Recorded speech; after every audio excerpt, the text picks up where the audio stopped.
Dear learners, বরাবরের মতো আজকে আমরা অনার্স চতুর্থ বর্ষের থিওরি অফ নাম্বারস এই সাবজেক্টের পেইড কোর্সে আরও একটি গুরুত্বপূর্ণ ক্লাস নিয়ে আমরা হাজির হয়েছি। তো আজকে আমাদের প্রশ্নটা হচ্ছে সমাধান করো রিলেটেড, অর্থাৎ কনগ্রুয়েন্স বা অনুসমতার সমাধান করো এইরকম প্রশ্ন। তো প্রশ্নটা হচ্ছে এরকম, সমাধান করো 15x কনগ্রুয়েন্স 6 মোড 21, অর্থাৎ মোড বলতে হচ্ছে মডুলো, তার মানে 15x কনগ্রুয়েন্স 6 মোড 21 এটাকে আমাকে সমাধান করতে বলছে, যে প্রশ্নটা সর্বশেষ 2023 সালে চলে আসছে। তো এই প্রশ্নটা খুবই গুরুত্বপূর্ণ এবারে পরীক্ষার্থী হিসেবে আমাদের জন্য। তো চলুন আমরা এটাকে এখন সলিউশন করব। তো সলিউশনের শুরুতে আমরা প্রথমে সমীকরণটা লিখে নিতে পারি যে প্রদত্ত অনুসমতা। তো প্রদত্ত অনুসমতাটা হচ্ছে আমাদের 15x কনগ্রুয়েন্স 6 মোড 21। ওকে, তো এই হচ্ছে কাজ। তো এখানে আমরা এখন এই অনুসমতার অঙ্কগুলো যেভাবে আমরা সমাধান করি সেভাবে কাজ করব। প্রথমে 15 আর এই যে 21 এই দুটো আমরা গসাগু বের করব। তাহলে 15 আর 21 এই দুটোর গসাগু কত দেখেন, 15 আর 21 আর আমরা গসাগু বের করি। 3 দ্বারা যায় 3 5 15, 3 7 21, আর কি যায়?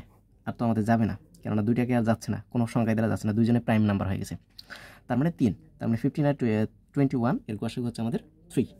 এখন দেখতে হবে এই গসাগুকৃত মান দ্বারা আমাদের এই 6 অর্থাৎ ভাগশেষ ডিভাইস হয় কিনা। হ্যাঁ, 3 দ্বারা অবশ্যই 6 ডিভাইস, তার মানে 3 ডিভাইস 6। যদি না হয়তো তাহলে নট ডিভাইস দিতাম, ঠিক আছে।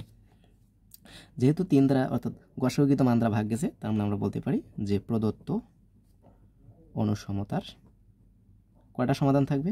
প্রদত্ত অনুসমতার এই যে 3টা সমাধান থাকবে, গসাগু যত আসবে ততটা সমাধান থাকবে। তাহলে প্রদত্ত অনুসমতার 3টি অনুসম সমাধান থাকবে, অনুসম সমাধান বিদ্যমান।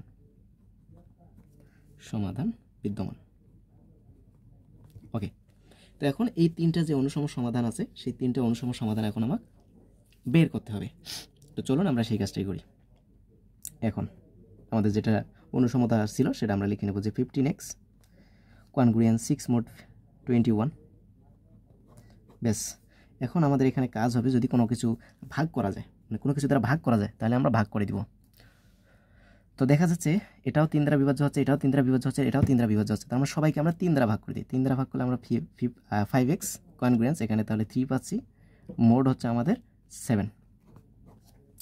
ওকে, তাহলে এখন আমাদের এমনভাবে কাজ করতে হবে, 3 দ্বারা ভাগ করলাম ভালো কথা, এখন আমাদের কাজ হচ্ছে কি 7 দ্বারা 5xকে ভাগ করলে ভাগশেষ হবে 3, তাই তো। তার মানে এখন এই 5xকে এমনভাবে কাজ করতে হবে যেন 7 দ্বারা বিভাজ্য হয়, এইভাবে আমরা কাজ করব। তো সেইভাবে যদি আমরা ভাঙাইতে যাই তাহলে এখন আমার কি কাজ করতে হবে দেখেন, এখন আমার কি কাজ করতে হবে, আমি এখানে 5কে যদি আমরা 3 দ্বারা গুণ করি তাহলে কত আসবে?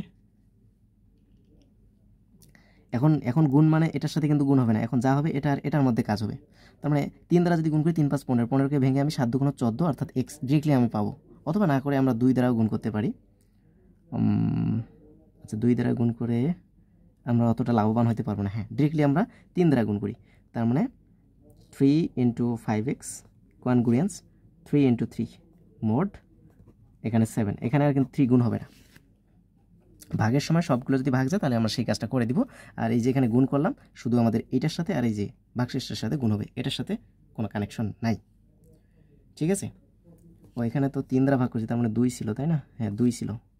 হ্যাঁ, তো এখন আমরা 3 দ্বারা গুণ করছি, তার মানে 3 5 15x কনগ্রুয়েন্স 3 2 6 মোড 7। ওকে, তো আমরা এই যে 15xকে এখন আমরা ভাঙাবো, আমি এখানে ভেঙে 14x + x লিখতে পারি। কনগ্রুয়েন্স এখানে 6 তো আর ভাঙানো যাচ্ছে না, কেননা সাথে সে ছোটোই আছে ও। তাহলে দেখো 14xকে আমরা 7 দ্বারা ভাগ করতে পারি, তার মানে 14x উদাও, তার মানে এখানে থাকতেছে x কনগ্রুয়েন্স 6 মোড 7। ওকে, তো এই যে এখান থেকে আমাদের কাজই ছিল x এর ভ্যালুটা ফাইন্ড আউট করা। তো x এর ভ্যালু আমরা পেয়ে গেছি, এই xটাই হচ্ছে আমাদের, এই যে x এর ভ্যালু যেহেতু আমরা পেয়ে গেছি, তার মানে অতএব আমরা বলতে পারি যে x = x0 ইকুয়াল মানে হচ্ছে আমাদের সর্বশেষ ভাগশেষ হচ্ছে আমাদের কি 6। তাহলে অতএব মূলগুলো হবে, মূল 3টা কিন্তু ছিল, তাহলে মূলগুলো হবে আমাদের কি মূল হবে? মূলগুলো হবে একটা হবে x0, একটা হবে x0 প্লাস n/g, অর্থাৎ g বলতে এখানে হচ্ছে আমাদের কি গসাগুকৃত মান, জি বলতে হচ্ছে আমাদের গসাগুকৃত মান, তার মানে x একটা হচ্ছে x0 অর্থাৎ a একটা নিজে, আর একটা হবে আমাদের x0 প্লাস n এন বলতে হচ্ছে আমাদের এই যে আমাদের এই ভ্যালুটা, অর্থাৎ এই যে এখানে এন বলতে এই যে এখানে 7, তো আমাদের তো 7 দিয়ে ছিল না, প্রশ্নে আমাদের 21 ছিল, সেক্ষেত্রে আমাদের ওই হিসেবে কাজটা আসবে। তো আমি এখানে ওইটা লিখবো কি, আমি না লিখি, আমি ডিরেক্টলি আমি বলে দিই যে এক্স নটের মান হচ্ছে আমাদের 6, একটা 6 কমা আরেকটা হবে 6 প্লাস এন, এন বলতে হচ্ছে 21 বাই গসাগুকৃত মান হচ্ছে আমাদের কত 3, আরেকটা হবে আমাদের 6 প্লাস 2 ইন্টু 21 বাই হচ্ছে আমাদের 3। তাহলে এখানে কাজ করলে আসতেছে 6 কমা 6 প্লাস 3 সাথে 21 কমা 6 প্লাস 21 দুগুণ 42, 3 সাথে 21 7 দুগুণ 14, হ্যাঁ, তার মানে 6 কমা 6 7 13 কমা হচ্ছে আমাদের 20, তার মানে 6 13 20, এই তিনটা হচ্ছে আমাদের মূলগুলো। তাহলে অতএব প্রদত্ত অনুসমতার অনুসম সমাধান, অতএব নির্ণেয়, আমি বলতে পারি যে নির্ণেয় অনুসম সমাধান, তো নির্ণেয় অনুসম সমাধান আমাদের তিনটা, এগুলো কিন্তু আমাদের হচ্ছে সব ভাগশেষ। তার মানে একটা হবে এক্স কনগ্রুয়েন্স 6 মোট কত, এই যে 21 ছিল আমাদের, 21 দ্বারা বিভাজ্য। আরেকটা হবে আমাদের এক্স কনগ্রুয়েন্স 13 ভাগশেষ 13 মোট 21। আরেকটা হবে আমাদের এক্স কনগ্রুয়েন্স 20 মোট 21। এই হচ্ছে আমাদের, এই তিনটাই হচ্ছে আমাদের প্রদত্ত অনুসমতার অনুসম সমাধান। আশা করি বুঝতে পারছি। দেখেন এখানে আমাদের একটা বিষয় লক্ষ্য করি যে এই যে এখানে 21 দ্বারা ভাগ করতেছি, ভাগশেষ কিন্তু এগুলো, তার মানে দেখো এই যে ভাগশেষ যেগুলো আছে সেগুলো কিন্তু অবশ্যই 21-এর নিচেই আছে, 21-এর চেয়ে বড় হয় নাই, যদি বড় হইতো তাহলে কিন্তু এগুলো সমাধান হইতো না, তার মানে আবার তখন ভাগ যাইতো। তো এখানে যা আছে 6 13 21, এরা তিনজনেই কিন্তু 6 13 20, এরা তিনজনে 21-এর চেয়ে ছোটো আছে, অবশ্যই ভাগশেষগুলো আমাদের ঠিক আছে। তো এই তিনটাই হচ্ছে আমাদের প্রদত্ত অনুসমতার অনুসম সমাধান। আশা করি বুঝতে পারছি। এরপরেও যদি কারো কোথাও কোনো ধরনের সমস্যা থেকে থাকে আপনারা নির্দ্বিধায় প্রশ্ন করতে পারেন, আর রিলেটেড অঙ্কগুলো আপনারা নিজে থেকেই সমাধান করবেন। আজকে এ পর্যন্তই, ধন্যবাদ সবাইকে।